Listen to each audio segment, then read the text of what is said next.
अस्सलाम वालेकुम। डिस्कवर इल्म के दिलचस्प और मालूमाती सवालात जवाबात की सीरीज़ में खुश आमदीद। सवाल नंबर 1, सर्जरी की इब्तिदा कहाँ से हुई?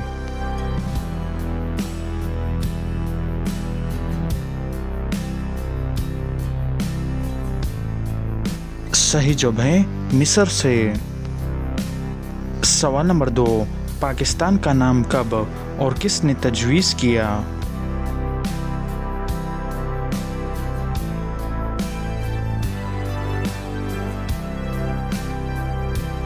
सही जवाब है जनवरी 1933 में चौधरी रहमत अली ने। सवाल नंबर 3, दुनिया की सबसे बड़ी इमारत कौन सी है?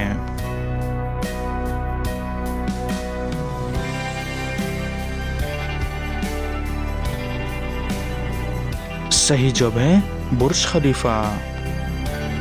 सवाल नंबर 4, पाकिस्तान का कौमी रस्म कौन सा है?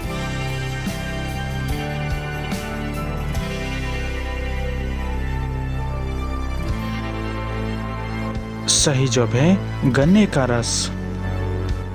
सवाल नंबर 5, वो कौन सा परिंदा है जिससे चमड़ा हासिल किया जाता है?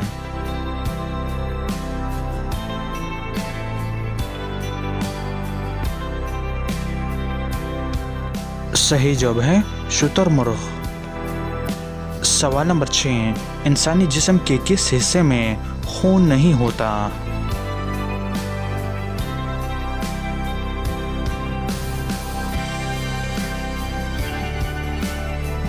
सही जवाब है बालों में। तो दोस्तों, उम्मीद करता हूँ कि आज की वीडियो आपको पसंद आई है। अगर पसंद आई है तो लाइक का बटन दबाएं और मज़ीद मालूमाती वीडियोस के लिए हमारे चैनल को सब्सक्राइब कीजिए। शुक्रिया।